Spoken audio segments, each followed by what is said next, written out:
dia, boa tarde ou boa noite, depende da hora que você está assistindo esse vídeo.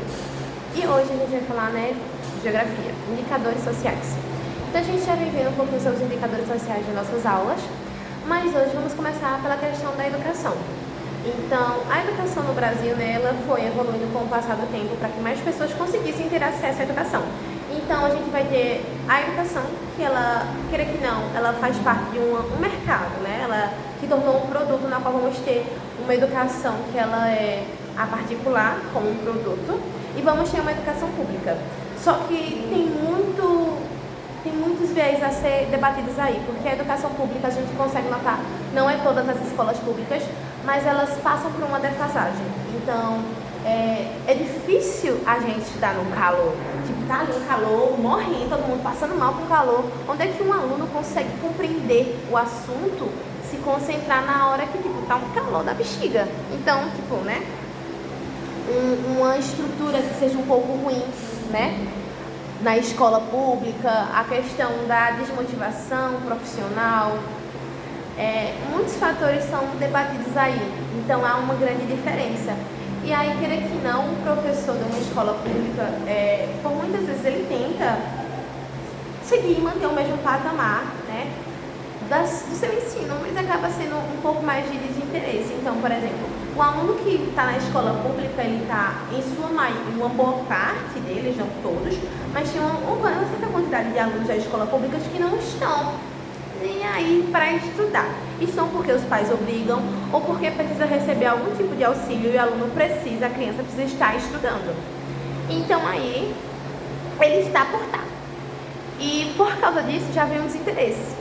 Então, é um desinteresse que aí o professor olha para aquele aluno e fica pensando, eu tenho que fazer alguma coisa, mas muitas das vezes acaba deixando por deixar. Então, tem a questão que muitos, abandonam, Na época da pandemia, foi um grande percentual de abandono da questão escolar. Então, hoje em dia, na questão histórica em si do Brasil, o analfabetismo sempre foi muito marcante. Estava em torno de 8,7% da população brasileira que estava, com um índice de analfabetismo. E pode pensar, poxa, é só 8,7%. Mas queira que não, ainda são 8,7 pessoas, 8,7% de, bilhões de pessoas, que acaba sendo realmente um número muito grande. Hoje em dia, o número de analfabetismo no Brasil fica em torno ali de 7%. Então, em 2013, que era 8,7% para 7%, teve uma caída, aí. Mas ainda, por exemplo, o Nordeste, ele está liderando em questão do analfabetismo, com 14,2% da população nordestina sendo pessoas analfabetas. E lá no Sul, com menor taxa, que é em torno de 3,4%. E aí, quando a gente vai analisar a questão das pessoas que vivem no meio rural, esse número tende sim a aumentar, justamente porque se torna um pouco mais difícil, Na zona rural a gente vai ter, uma escola que é um pouco mais distante. Então, isso acaba muitas das vezes sendo um empecilho aí para essa taxa continuar sendo um pouco mais alta. E aí, por exemplo, a gente vai saindo um pouquinho da questão da educação, a gente vai vendo a questão da renda, Então, estudar sobre os indicadores sociais do Brasil é analisar várias coisas, e o indicador da renda ele é muito marcante. Então, a gente vai ver que a concentração da renda ainda está em uma pequena maioria. Então, 1% da população rica, que está no Brasil, é que vai ser detentora de tudo e, ela vai ter muito, muito dinheiro. Então, são poucas pessoas que vão ser realmente bastante ricas. São essas pessoas, em sua maioria, brancas. A gente analisa por que brancas. É uma questão histórica. Porque lá quando a princesa Isabel assina a carta, para dizer, acabou a escravidão, a Lei Áurea, não quer dizer que a pessoa negra que era escrava não tinha casa, não tinha roupa, bem dizer, não tinha acesso à educação, saúde, ou a ter o que comer direito, que comia os restos dos senhores brancos. Então aí quando a gente vai ter essa pessoa que saiu dessa realidade e pensou, pronto, agora eu sou livre, eu vou ter acesso a quê? Eu pensava. Não teve nenhum auxílio, nenhuma ajuda, nem nada. Só falou, um beijo, tchauzinho e você que se vire. Então essa é a realidade do Brasil. Então é uma questão histórica, da gente parar e pensar, poxa, como é que o negro ele vai vai ter uma ajuda, sendo que ninguém tá ligando pra ele. E muitas das pessoas, na época, realmente eram racistas, né? Não tinha esse termo, tá? Para não cometer um anacronismo, por favor. Não existia esse termo. Ah, ele era racista. Não. Mas a ideia do preconceito existia sim. Então as pessoas não queriam ter as pessoas negras trabalhando ali. Então, se elas não queriam as pessoas negras trabalhando ali, muitos imigrantes nesse período vão vir de fora. Então, a gente já consegue ver que o negro ele teve que se virar com o que tinha, aceitar trabalhos informais. Então, a situação realmente é uma situação complicada. Então, por isso que a gente vê um lado histórico de por que a maioria da população que é rica é uma população branca? Questão histórica. Por que foi criada as cotas raciais? A cota racial, minha gente, foi uma tentativa do governo de pensar o seguinte: como é que a gente pode dar uma ajuda para tentar diminuir esse passado sombrio que a gente tem? O que a gente pode fazer? Então foi se pensado justamente isso, essa ideia de compensar o passado. Então, esse lado aí das cotas raciais. Só que, obviamente, minha gente, tem muitas pessoas que se aproveitam. Eu já vi casos de pessoas brancas se passarem por pessoas negras, deficientes, só para entrar na faculdade com cotas. Então, isso é uma coisa muito absurda, né? Então, a gente vai ter cotas para tentar inserir, por exemplo, as pessoas negras numa questão da educação, a faculdade, enfim. Eu vejo isso muito presente. Eu fiz faculdade particular na minha cidade, então eu vi isso muito marcante na minha faculdade. Na minha sala mesmo, era uma sala de 32 pessoas e se tinham 3 pessoas negras. Eu passei por uma apresentação no curso de odonto, e no curso de odonto, gente, não tinha uma pessoa negra na época que eu entrei. Então, a gente consegue notar isso, pare e olhe para pensar. Quantas pessoas negras tem na sua sala de aula, no seu cursinho, que tem na faculdade, então, na sua sala em si, né, da faculdade. Então, realmente é um número pequeno, porque realmente é uma questão histórica. A faculdade, por exemplo, não é barata. Uma escola particular não é barata. Então, olhando o lado histórico, as pessoas negras, elas muitas das vezes foram deixadas de lado porque foram escolhidas para pagar um salário menor. As mulheres também, tá, minha gente? A gente não tem que esquecer a questão feminina também, porque a gente consegue analisar e, às vezes tem mulheres e homens que têm a mesma função e o homem, mesmo assim, recebe um valor mais alto de salário do que o da mulher. Então tem que se entender a isso.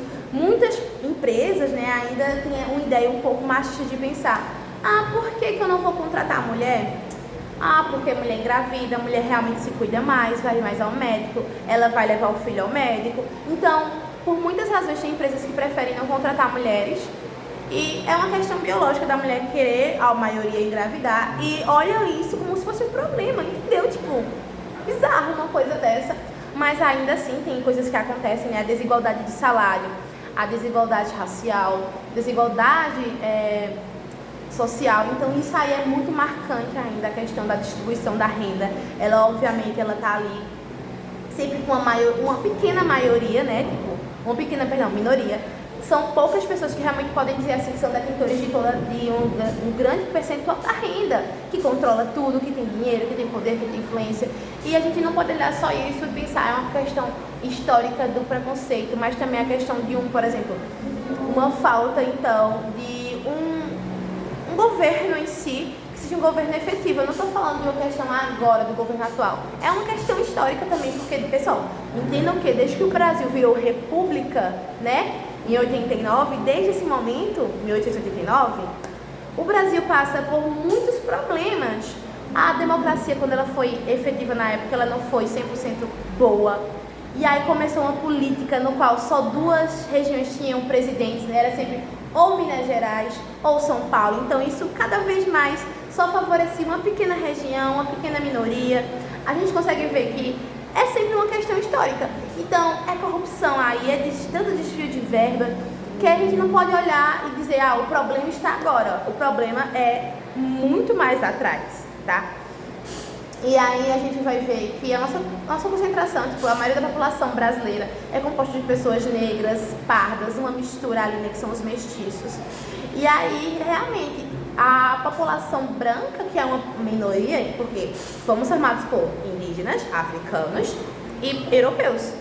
E essa mistura que deu a gente, né, que formou o que somos hoje. E realmente uma pessoa 100% branca vai dizer, eu sou 100% branca, eu sou realmente branco? Não é tanta porcentagem assim, né? Mas ainda há pessoas que se aproveitam disso, tipo, para poder tirar privilégios, se aproveitar desses privilégios. Tem pessoas que ainda têm essa questão desse preconceito. É a desigualdade social que está muito marcante. É uma pequena minoria que consegue, né, de pessoas negras, de chegar até realmente uma faculdade, se concretizar. E ainda muitas pessoas, elas pegam a vaga das pessoas na pública, né? Porque pela lógica, né? A faculdade federal, a pública, ela deve ser para as pessoas que não têm capacidade, tipo, de pagar uma particular. Porque, minha gente, particular, uma faculdade é muito cara. Então, se você tem a capacidade, se muitas pessoas ricas, elas entram, né, numa pública, porque dizem que a pública realmente é melhor. Realmente, o ensino da pública na faculdade é muito bem, realmente concretizado, é bem minucioso. Mas aí muitos se aproveitam, sabe, tomando a vaga de outras pessoas. E aí foi criado também, pessoal, nesse momento aí, o coeficiente de Gini. O coeficiente de Gini foi criado justamente para pensar e analisar o quão a distribuição da renda naquele país, naquela região, naquele grupo, é bem efetivo. Então, se é 0, a renda é muito bem distribuída. Se é 1, que é o máximo, é uma desigualdade na distribuição. Então, por exemplo, a gente pega aqui, vou mostrar pra vocês um gráficozinho, não sei se vai dar pra enxergar muito bem, mas ó, esse gráficozinho aqui tá mostrando qual é o coeficiente de Gini. Então tá mostrando, por exemplo, aqui ó, a região do sul, é a região que tem a melhor distribuição da renda, né? Por exemplo, em 2015 chegou a quase 0,4. Então ali estava bom, mas a que tem a maior distribuição justamente é o Nordeste, que chegou a quase 0,6. Então dá pra gente notar que a distribuição de renda não vai ser igual, gente, isso nunca vai chegar realmente a acontecer, eu tenho minhas certas dúvidas, tá? A distribuição de renda ela não consegue ser igual. Partindo dessa ideia que a distribuição de renda ela não é igual, a gente vai para a ideia da questão da distribuição da água, né? A questão que a água ela não consegue chegar, a água potável ela não chega realmente a todas as regiões direito, a todas as casas direito, né? A questão do saneamento básico também não chega a todas as casas, então é um problema aí. A gente vai ter justamente até mesmo a distribuição populacional. Tá falando de distribuição, então distribuição populacional também que não é igual. Então a população ela está mais concentrada na região litorânea, na região muito bem industrializada.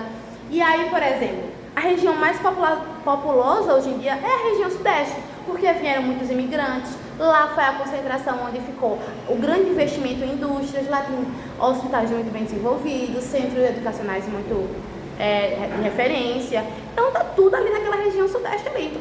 Tanto que a população de lá é cerca de 84 milhões de pessoas, né? Então realmente é muitas pessoas que ficam morando. Tanto que o bairro da Liberdade em São Paulo, né, pegando ali São Paulo, é realmente justamente o maior centro de japoneses fora do Japão. Então, tipo, né, tem muitas pessoas realmente que foram pra lá e continuam indo pra lá. Pela questão de ser realmente um grande centro, de ter, tipo, muitas indústrias, muitos centros comerciais, conglomerados, então, tem tudo lá. Tem muitas coisas lá, então, até medicamentos que às vezes são só comercializados lá, tratamentos. Tem muitas pessoas que saem de suas regiões para poder fazer tratamento, por exemplo, em São Paulo, porque São Paulo cidade, porque realmente lá acaba sendo o foco de tudo, até mesmo, por exemplo, entretenimento, show. Ou é São Paulo ou é Rio de Janeiro, gente, pelo amor de Deus, todo mundo tá cansado, porque é só tudo lá, só tudo lá. Pegando aqui um mapa para vocês verem, ó, análise de mapa, pessoal. Quanto mais escurinho é a maior concentração populacional, quanto mais clarinho, menos pessoas tem para morar. A gente pega assim para analisar, óbvio que aqui realmente é a região amazônica, é a floresta, não tem tantas pessoas assim para morar. Mas, por exemplo, a gente olha um pouco mais aqui abaixo, dá pra gente notar que realmente a concentração populacional não é tanto assim, porque as pessoas realmente preferem ficar onde vão ser regiões litorâneas e regiões de centros industriais. Então, partindo dessa mesma ideia, a distribuição vai ser realmente de água diferente, o de saneamento básico vai ser diferente também. Então, vão ter, por exemplo, hoje, cerca de 80% das pessoas, né, da população brasileira, das residências brasileiras, tem acesso à distribuição de água potável, né, na torneira. Só que esse número ele fica diferente. Por exemplo, de todas as residências que são da zona rural, só 27%, quase 28% tem acesso à distribuição de água. Quando a gente olha só a zona urbana, é 92%. Então, por que ainda 8% das pessoas que vivem nas cidades não têm acesso à água potável? O que, minha gente, pelo amor de Deus, é algo básico para a nossa sobrevivência. Mas aí, por exemplo, 67% das casas, no geral, elas não têm acesso a saneamento básico. Minha gente, é uma coisa básica, olha o nome, saneamento básico. E não tem esse acesso. Então isso é um problema, porque apesar de tudo, o nosso país, né, é um país emergente, é um país que tem grandes reservas hídricas, é um país com grande fauna, flora, é um país que tem tudo para ser bom, para ser um dos melhores, mas não é. Né? O Brasil é muito rico na sua biodiversidade, na sua questão hídrica. O país está investindo cada vez mais em redes de distribuição de energia, mas o país passa por muitos problemas na administração que fazem com que ele realmente não seja um dos melhores, porque o Brasil tem capacidade, mas a administração não é eficiente para, né, ter esse avanço, esse boom econômico que ele poderia ter, esse crescimento econômico. E aí a gente vai ver que muitas pessoas, né, ainda, tipo, queira que não, tem uma moradia informal, né, que é justamente um aglomerado subnormais. Hoje em dia fica em torno de 6% de pessoas que vivem nas favelas. E aí a gente analisar a favela, a gente não vai olhar, por exemplo, a questão somente do tráfico. A gente olha a questão da favela como uma região onde não é um local propício para se viver. É um local que vai ter casas não tão bem estruturadas. É um local que pode se tornar um perigo para quem mora naquela região. Então, por exemplo, pessoas que vivem em morros, para quem mora por aqui perto, Recife ou caminho de Recife, tem alguns morros, tem algumas favelas que as pessoas moram por lá e que de vez em quando dá chuva forte, acaba tendo desabamento. Isso não falo somente aqui, mas a gente vê várias outras notícias no jornal que mostram isso. Pessoas que acabam vivendo na favela são pessoas que, quando moram principalmente em morros, né, elas passam por grandes problemas quando acontecem chuvas fortes, porque desabam suas casas. Então, a gente falar de favela não é olhar o tráfico, porque muitas pessoas confundem com isso. Olhar favela é olhar a questão da região. É um local bom para morar? É um local que vai oferecer estabilidade e segurança na questão da moradia para as pessoas? E então, tipo, é a análise disso aí, pessoal. E aí, outro ponto também que a gente vai ter justamente que de áreas realmente muito bem desenvolvidas, centros grandes e metropolitanos, vamos ter ali o estado de São Paulo, Rio de Janeiro, vamos ter também a cidade do Recife, né? Não só, tipo, Rio de Janeiro e São Paulo como um estado, mas em as cidades também, São Paulo e Rio de Janeiro, né? São grandes centros urbanos do Brasil. E Salvador também, grande centro urbano. Mas aí, sempre esses grandes centros urbanos, eles vão ter o lado, né, mais rico, o lado muito bem desenvolvido, mas também vamos ter o lado da favelização, porque sempre vai ter esse ponto aí da questão das cidades que elas vão passar por carências na sua urbanização, nos seus serviços públicos, nos seus serviços básicos. Então, é preciso se analisar isso, é preciso se observar isso, porque não é a gente somente perceber, o Brasil, ele não passa por problemas de se envolver em conflitos étnicos, religiosos, culturais. Não é um país que está passando por uma grande, ali naquele processo da emergência, no caso não de problema, mas se tornar um país de emergente para se tornar um país desenvolvido. Então, o Brasil tem tantos problemas que envolve mais a questão política, né? A questão da distribuição da renda, a distribuição da água, a riqueza, que se fosse muito mais bem estruturado, poderia se tornar realmente uma potência. Por exemplo, a gente olha a história da China. A China, pessoal, ela passou por uma partilha. Simplesmente os países europeus ali acharam que era ideal a gente pegar cada um pedacinho da China e dividir, como aconteceu na África, né? A partilha da África. Mas a questão mais marcante na China é que eles passaram no seu período, por causa da Inglaterra, eles foram forçados a continuar a comercialização do ópio. Ópio, que é uma droga extremamente viciante, minha gente. E eles lutaram para se livrar dessa amarra que eles tiveram com a Inglaterra, para não continuar recebendo essa comercialização forçada do ópio. Mas eles acabaram perdendo. Mas a China passou por isso. A China passou por esse conflito, né? Por essa guerra do ópio. Quem se interessar pode pesquisar um pouco mais a fundo. Mas hoje em dia a China é a segunda maior potência do mundo. A China é um país que a gente pode olhar assim e ver, poxa, eles não estão nem aí para as medidas de Trump, eles só estão vivendo porque, de acordo com as pessoas de grande influência da China, falaram que eles viveram 5.000 anos sem os Estados Unidos. Então não é agora que eles vão estar assim, morrendo de medo, meu Deus, os Estados Unidos, não. Então, tipo, a gente precisa olhar mais pra gente e ver o que é que temos de problemas que podemos, né, solucionar por enquanto. A corrupção já é assim, ó, muito latente, que a gente precisa tentar resolver. Mas que isso aí mexe muito com a questão pessoal da pessoa, do caráter. Então, realmente, é problema que não falta e problema que não está sendo resolvido.